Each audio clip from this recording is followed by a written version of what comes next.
Welcome to the Invincible Innovation Show, the podcast for changemakers. Each week, I talk to the most fascinating entrepreneurs and innovation leaders about innovation, strategy, and design. Hey everyone!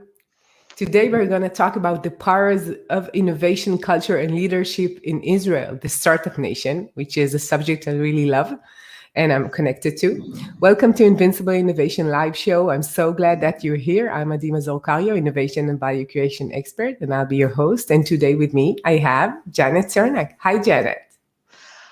Hi, Addie. How nice to be here. I'm so happy that you're with me. Janet is the founder and the CEO of ImagineNation. Great to be with you here. I'm so happy that you're joining me. We're live on LinkedIn, YouTube, and Facebook, and you're much invited to join the discussion and ask questions. And now we can start.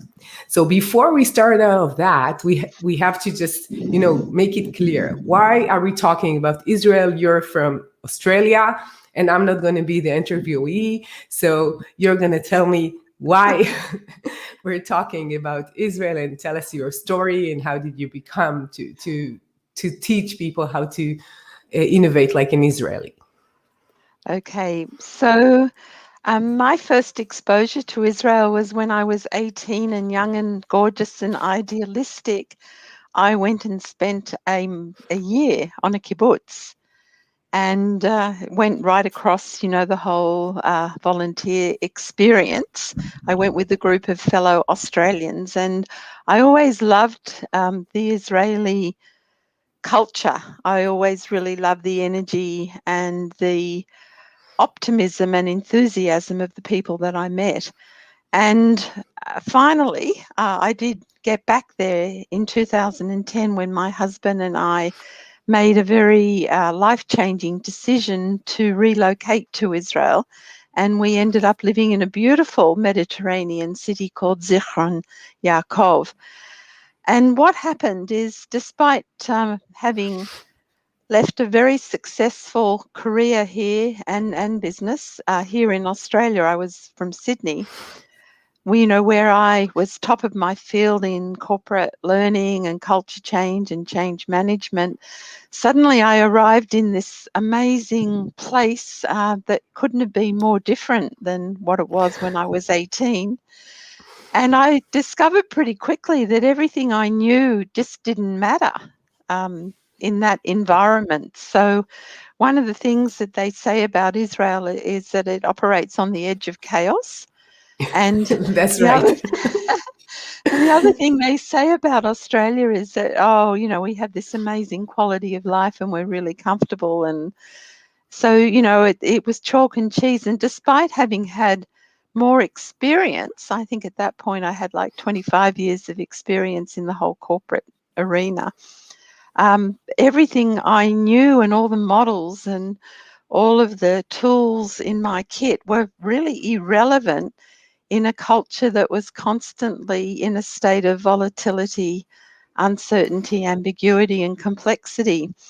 So I had the opportunity to actually either start doing sales training or negotiation training for Israelis trying to sell to America, or to let go of all of what I knew and come from a beginner's mind and seek a new possibility for reinventing myself. And ultimately, that's what I chose to do. Wow, that's a great story. So, in an innovative situation, an innovative country, you find yourself innovating yourself in a sense, right?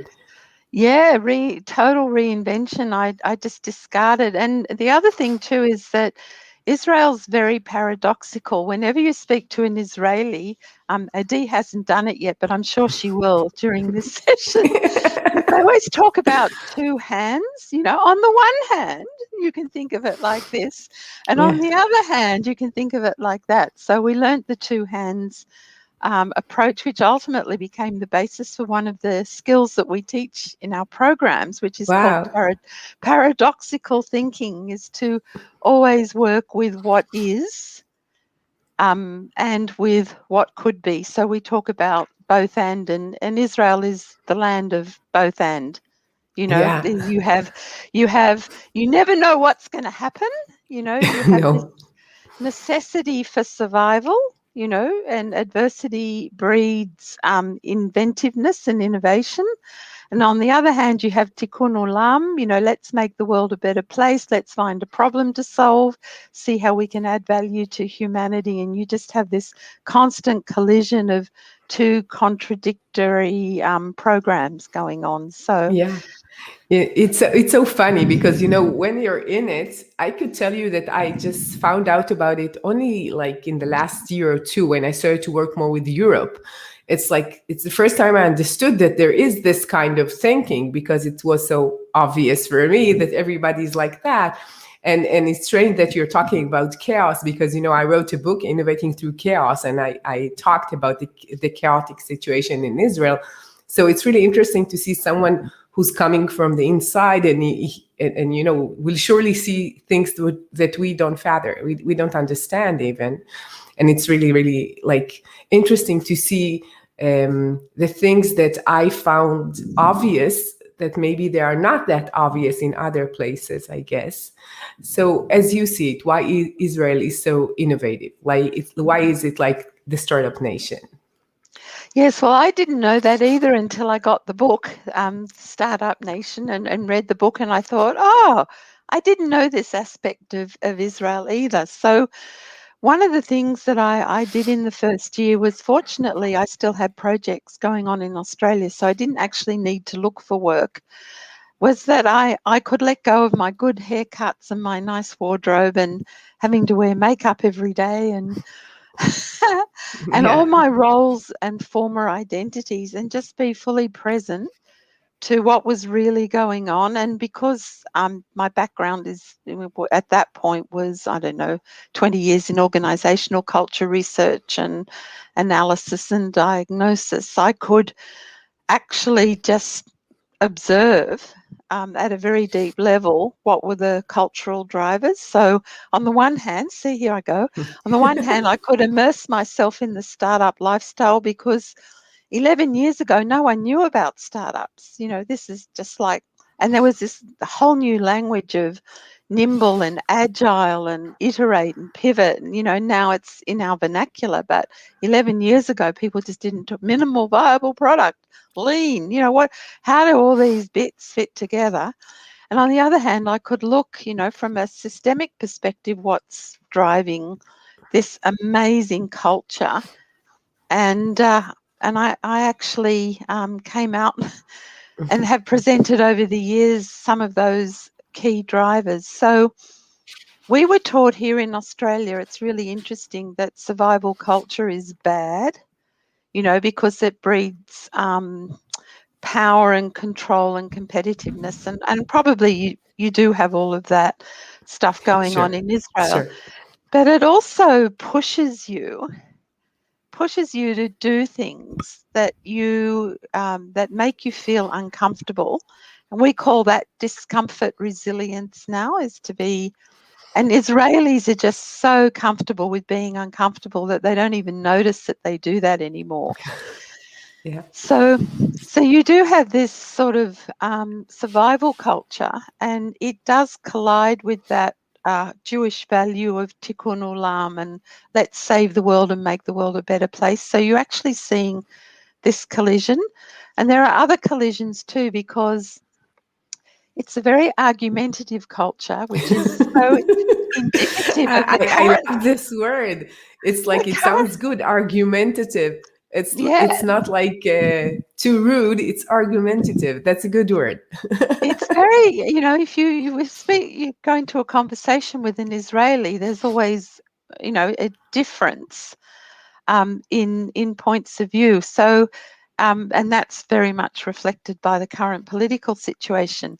On the other hand, through necessity, they've built this incredible ecosystem. Now, everyone talks about ecosystems now, but nobody knew about ecosystems 11 years ago. So, whilst you do have this argumentativeness, it enables them to maximize the diversity of the 104 different cultures that live in Israel, who are glued together only by their Jewish peoplehood, which is another whole complex issue.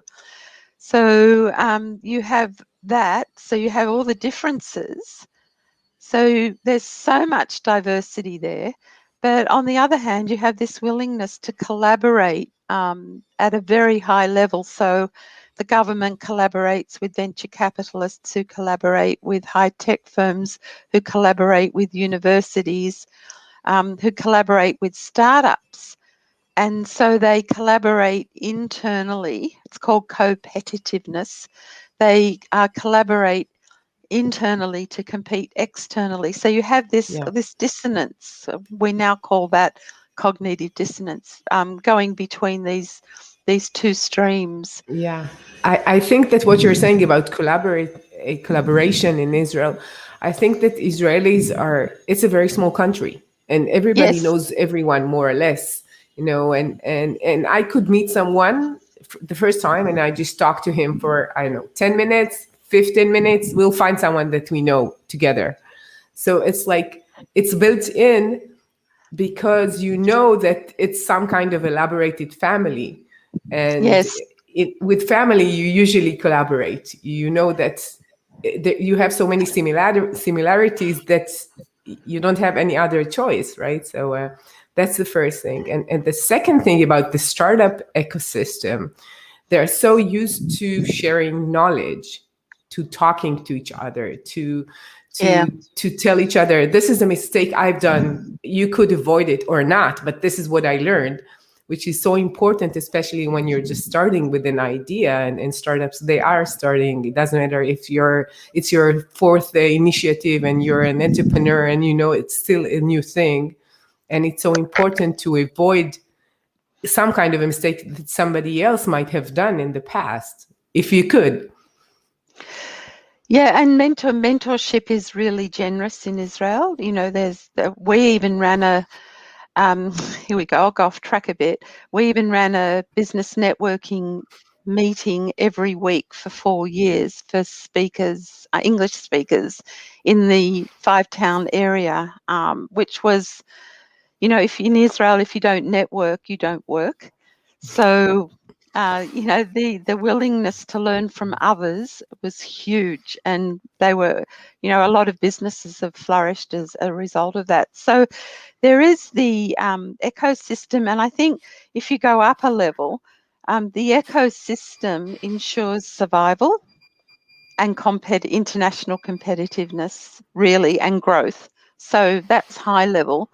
So we always say that in Israel, what binds people together is that they are passionately purposeful about the survival and continuity of the state, even though they may disagree about how that should be done. They always disagree in general. Yeah. It does And make you will for a hear richer it. decision. Oh, yeah. The second thing that I noticed is that there's this notion, we've always, being brought up as a Jewish person outside of Israel, you're always told that, what does it say? It's Judaism is a faith and a way of life. But I think when you live in Israel, you really learn that it's about Jewish peoplehood. So, there are the Jewish values. There is that strong sense of solidarity, and I'll use the term ichpatli. I really care. I really care about the world. Tikkun olam, I want to repair the world. And there's still maybe not so many idealistic kibbutzim left, but it was the altruism and the legacy of the kibbutzim. So the Israelis will play in the place of possibility to make the world a better and a fairer place. That's really strong. I met the most amazing people in so many different modalities of caring, things I'd never heard of up until I'd lived there. So the other thing I noticed is that you've got, here you go, rigid order and random chaos. Is rigid order? Where do you see rigid order? Like in the army? Yeah, it's a really good point. So you've got this whole, remember, Israel's a very young country. It's only Yeah. 70 something years old. Yeah. So it doesn't have a lot of cultural norms. So people can pretty well do what they like. Yeah, Where you another don't thing need, that makes us really, really young. Oh, first, we're cutting each other in the middle of a sentence, yeah, but you're used to that. Is is the fact that we have lots of kids. It's really a young country because we yeah, have many kids, and when you walk in the streets, you see many kids and young people. it is really country for youth, absolutely. But on the other hand, it's also got that pioneering spirit, because you had all of these academics and musicians and philosophers go there and, build these centers like Zichron Yaakov, where we were. So there's this pioneering spirit, and the word in Hebrew is bitsui, be pragmatic. So Yeah, they're very we say courageous. tachlis, tachlis. Tachlis, oh, I'm coming to that. So very courageous and resilient. Like, the people, my friend on the kibbutz had been in 6 wars. It's like, how could you have lived your life and have fought in 6 wars? So, they're very the level of having to do things, and never be a friar. Never be a fool. Never be taken advantage of. So, I think Yeah, this thing about being courageously experimental, adaptive, and resilience is just such an admirable quality of the Israelis and the stories. And you meet someone, and then if you ask the questions and then they start to tell you their story, you just like go, oh my God. And my husband's just telling me, oh, I met someone today who's never left East Bentley, here in Melbourne. And I'm going, oh my God. Yeah. yeah, So the other thing, everyone talks about Israeli chutzpah. And when you speak to an Israeli, they go, oh, it's just where, we've got chutzpahdik. But it's actually more than that. So they are audacious, they are disruptive, argumentative and challenging, and extremely self-confident. But it's important to understand that, this is a mindset of, you're never going to get me again. I'll never be vulnerable. I'll always be able to stand up for myself. And Davka, I'll just do it anyway. No one yeah, will, I don't yeah, need your permission. I don't yeah. need your approval. I don't need your acceptance. So And tell me, how did you experience that as somebody who comes from a very polite and calm culture? How I'm was it for also, you? we had Jewish mothers in outside of Oh. Israel. We have Jewish mothers. So we learn chutzpah at a very young age. I think it's sort of a Jewish thing. It's not just Israeli. Yeah, I actually really liked it. I liked the bold confidence. I liked their willingness to provocate and disrupt, and I didn't mind that. What I did find challenging was when I'd met somebody for 5 minutes and they'd ask me what I did, and I would tell them, and then they think they could go off and do it themselves, of course. but without, And better and better. oh yeah, of Yeah, course. and it's one of the very funny stories that I learned from these interviews. That I talked to Benny Schlick, and he told me a very, very funny story. And I always it's when we talk about Israelis, I'm always reminded about his story. He says that in the PISA test, the test for kids, that want to test out your math skills and language skills and so forth. So it's done all over the world. And at one stage, I don't know if it's like one time or they always do it, they asked how sure you are on the result that you will succeed. And Israelis, they're not that good in math, although people think that like startup nation should be really good at math. So no, we're next to Mexico or something like that. So we're not good. And when you are asked how sure you are with the results, we got first. Which is so Israeli. They're so sure that they know. It doesn't matter. They don't they don't let the facts confuse them in any sense. I think that's really important, is that, is that self-efficacy, that belief in self. And I think it does come from a lot from spending time in the IDF and that whole notion of networks for life. Where they are taught leadership and team skills. It is an open innovation society. It's not hierarchical. There's lots of mentoring. They pay it forwards. They team and lead the hard way. I love Dov Froman's book. I think that was the other thing that woke me up, Startup Nation and the book Dov Froman wrote. So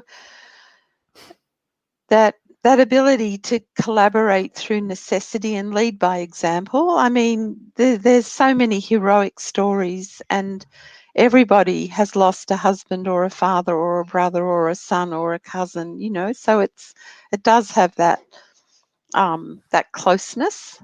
Yeah. So there's the other point I think that really drives it is when I won one of my first projects, I looked at the team. So it was with an HR team in a global security software organization. And there was one person from Brazil, we had Moroccan background, one had Polish background, one was a Sabra. I think the other one might have been Algerian, and somebody was from somewhere else. Is that there is just so much diversity, there's just so many different cultures, and that makes Israeli men incredibly attractive. Really? And Israeli I women. can trust you on that one. but that whole thing of diversity is just remarkable, and we say that innovation comes from experimentation and it comes from difference, so you've got this ability to maximize that, and the resourcefulness of the different cultures, and the willingness to share, and the sechel or the smarts, people really aspire. I mean, it's as Addie says, it's a small market, so to be successful, you've got to be really good, you've got to be really smart. Yeah. So there are some of those. And I think your point, Addie, building on that, is experimentation is everything, and improvisation. I really learned about, and I've explored that a lot more, the notion of, if you're in the IDF and you're in a valley and you're facing 500 enemy tanks and you're on your own, as has happened, you've got to improvise a way out. And that's what they do. They're just amazing how they can just think on their feet. Not always, what was the word? They don't always make themselves popular. No. No. No. But they will make themselves heard. Heard for sure. I travel a lot with the family, with the kids, and there are some places that we go and we know that it doesn't matter. This is how we speak, and we'll be so prominent. We'll go into a restaurant and we'll be the only table heard because we're so loud. That's why we like to go to Spain and Italy, because we're not that out of order. Different. Yeah. Well, my husband and I go, oh yeah, well, let's do it the Israeli way, So What for does that example, mean? well, here in Australia, you line up, if you're sometimes if you're in the supermarket, you'll line up for the cashier. In Israel, you just elbow your way in and put your things at the front of the line and make everybody wait while you go and get the rest of what you want, so you can be first in line. I know it's an extreme example. Yeah. So. No, it's not extreme in Israel, but we split. We do it wisely. You could stay and he will go and bring all the other stuff. Like, we're very wise on that one. The fact that you're talking about the line, it's so Israeli that you never have really a line. It will always be like a zigzag in a sense. And it's like the line is like, no way. Like, it's like reinventing the line each place that you go. It doesn't matter, in the post office, in the supermarket. It's like, but what you're saying is, it sounds like something that it's hard to really create a formula for. How do you formalize what we're talking about and teach that afterwards? So how did you create a program from it? Oh, that's a good question. So that was really my inspiration, and of course, I really loved living there. So that really opened up a new, we would say, it created an opening, and a doorway and a threshold for me to really look at, well, this tiny country is really a model of the future, and I could sense this 11 years ago or 10 years ago when I was there. So these guys have learned how to adapt, in an unstable world, and innovate and be really, globally remarkable.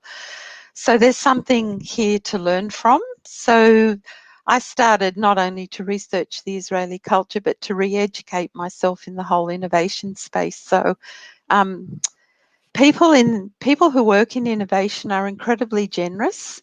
So I networked through LinkedIn and met amazing people who really helped me. And I did a series of online learning programs. So this is before online became what it is today, and really immersed myself in learning about innovation for a couple of years and started to put together my own curriculum.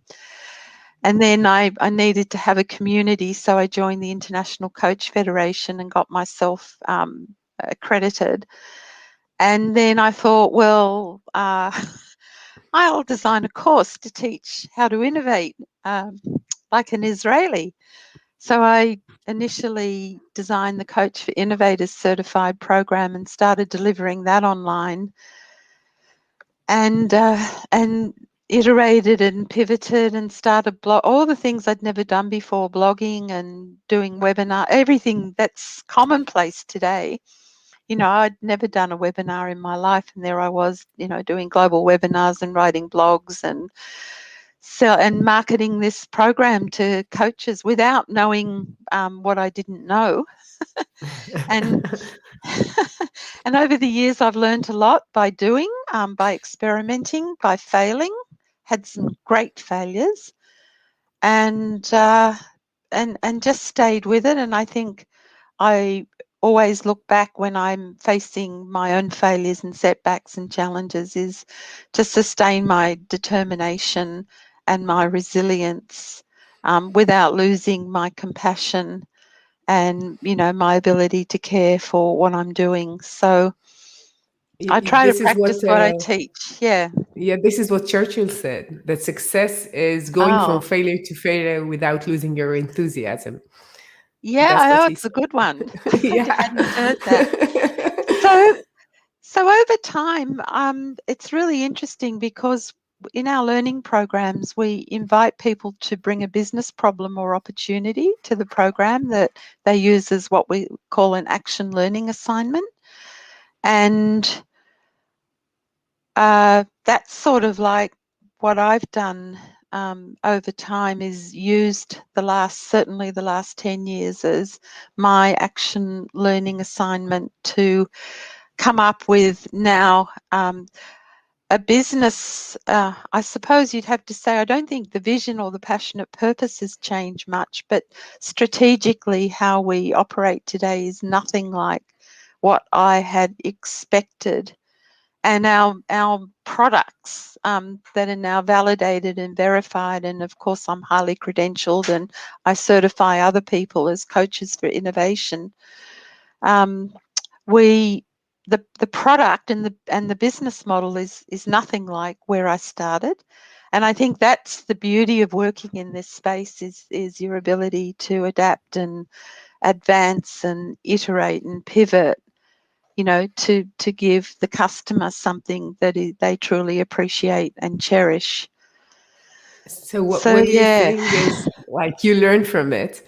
So what is the most important aspect of innovation culture and leadership as you see it?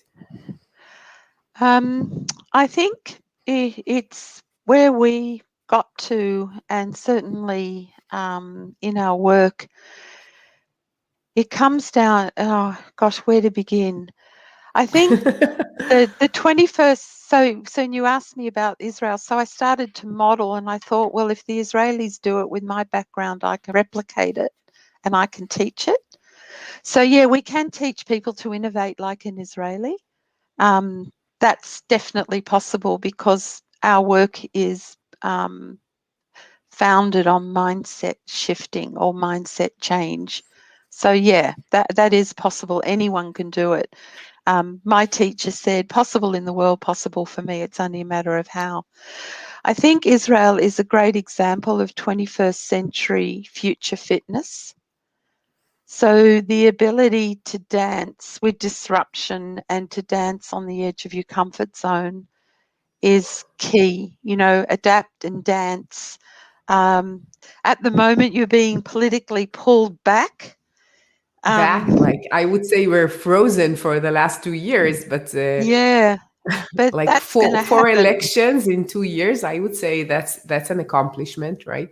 That's going to happen when people resist change, you know, and you have to change. And you've got, Right. you've got a leader who is, it's such a great example, who is resisting the change that the country really needs to evolve to its next level of evolution. I mean, Yeah, it's pretty obvious to people like you and I, not of necessarily course. to certain people whose names shall not But be mentioned. I heard Yuval Noah Harari. You know him? He's a historian, philosopher, and he writes books about the history of mankind. And he Oh, talks of about, course. Yeah. right? And he talked about the revolution. So, like in societies, we need people who are traditional, who wants to live as is, the culture, everything just to stay, and people who want to advance and to change. And the balance between these two needs to be suitable to what is needed. Because if you change too fast, it cannot work because it will go to extreme. And if you stay, you will not be able to go with what is changing the world and really stay alive and sustain yourself. And in Israel, it's so tight, like 50-50. So it's at that time, it's like freezing because no, like all these four elections, none of these sides was major enough, and persistent enough in order to go and do the change other than Yep. and especially right now, you feel like people are starting to be so like four is like enough. I think I would say one is enough, but nobody asked me, and you feel it, and you feel it in this society. So you think that this ability to dance with change and uncertainty is the most important part in order to be an innovation leader? Yes, and there's some and. So what we say is you've sort of like what I had to do when I got to Israel, I had to unlearn and adopt a beginner's mind so that you can come from not knowing. I think also is to embrace this, to say, really just take risks. I mean, you got to go to the edges because that's where the fruit is. So I think becoming a smart and calculated risk taker, being willing to improvise, challenge the status quo.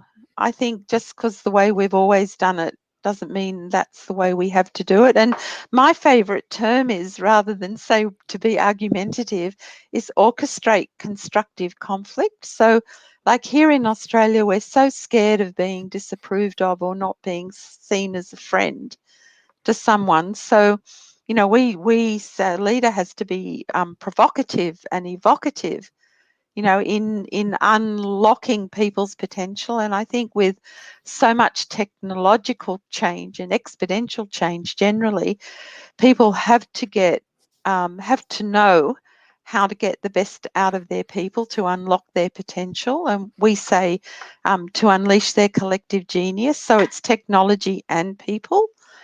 And just, be hopeful and optimistic and positive, even though there's so many things going on that are so, offensive and violate our values. We have to stay hopeful and optimistic and positive and adaptive. but they're different terms to what we've used in leadership before, and I think Israel's really shone a light, especially when Dov Froman said leadership today is like flying an aeroplane through a hurricane, or through a storm. That's a quote Yeah. I remember from his book. So, it is a great model to learn from, and it does have, like everything, pros and cons. Yeah. But if you have an open mind, I think that's the beauty of the Israelis, is their, willingness to learn from anything and everything, and that's really powerful. So I would ask you the last question. So what is the most surprising thing you learned about innovation after so many years of doing that? Oh gosh, most surprising thing I've learned about innovation um, is that, having worked for 32 years, pretty much consulting, training, facilitating, coaching on the people side of change, I still find it really hard to believe that people still think innovation is about technology. I think, Yeah. and I've been beaten up at conferences, by the process guys. Get rid of the people. The people just resist change. Yeah. So, um, It's a very technological, manly point of view, right? So there yes, is this ability why people don't adjust. Like they are just interfering, these people, with the capability of technology, but actually they need to use it, they need to utilize it, and it should be beneficial for them. Other than yes. that, there is no reason for technology, right? So I know it's a bit of a no-brainer. I think the other thing, especially with the innovation team coaching programs we're doing at the moment, is that innovation doesn't stand alone. An organization needs to come up with its own definition of innovation. It needs to also be part of the strategy, and there needs to be a vision for innovation. But what we've learned is that we're now integrating innovation with change management, with team development, and with coaching. So it's definitely a must-have approach for 21st century success, whether you're an individual, a team, or an organization. I hate to say it, but it's innovate or die. Innovation is but it's what serves society. Innovation, if you think of, once department stores were in innovation, once upon it, if you read Stephen Johnson's work, who I love, all these novel ideas were once just an idea in someone's imagination. So, we need innovation to flourish as a society, no matter yeah. how hard it is for some people to change. So Yeah. you will, Adi, you will get out of the frozen zone in I time. But it's hope. I really hope. Like when you're talking about change, I always think about it as a entity, organism that, in order to survive, it needs to reshape itself and yes, regrow adapt. Yep. and adapt. And what you said about unlearn, some of the cells need to die in order to have the resources and energy and ability for the young one's ideas and whatever, like, to grow. And it's the same within a culture, it's the same within a state, it's the same within Yes. humanity. We need to unlearn some of the things that we've done, and then Yes. do things that are better, in a sense, that are more adaptive, that are better for us, for society, so forth. And there's a yes and for that. It's like when I got to Israel, I had to let go of all of what I knew in order to create the empty space, or now we call it the transition, or for the new to emerge. And I think that's a little bit where Israel is right now. You're in the bottom of the U. You're in for a systemic change, and I think at the edges you're finding that you might have to collaborate more closely with the Israeli Arabs, which people are resisting like crazy.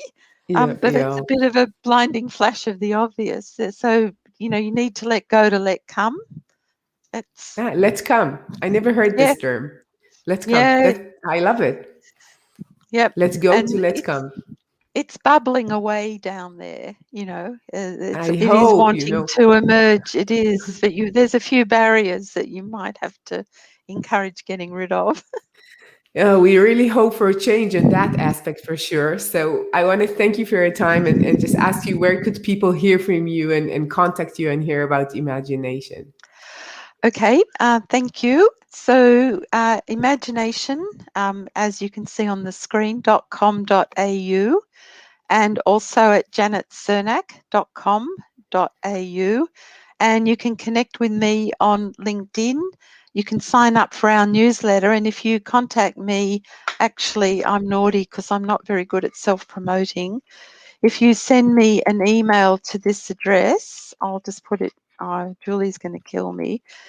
I will give you a coupon to get the super early bird savings of US $400 on the next coach program that is starting on the 4th of May, so that I'll add, too. There you go. I did it. Yeah, I'll add the link to the video, so they just click it and then they have it. So I want to thank you, Janet, for your time. It's been a pleasure talking to you as always, and fun for me just to think about things that they might be like, like fish in the water. I don't see the water, so you've shown me this water that time. So thank you, Janet. You're so welcome, and thank you for having me. Sure. And to all of you change makers out there, thank you for joining us. You're much invited to go and visit invincibleinnovation.com. And I'll see you next week with another insightful talk. See ya.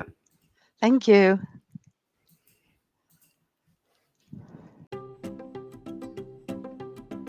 I'm Mazor Kario, and you've been listening to the Invincible Innovation Podcast. Make sure to visit our website, invincibleinnovation.com, where you can learn more about our programs and my book, Innovating Through Chaos. I'll be waiting for you next week in our next episode. Thank you for listening.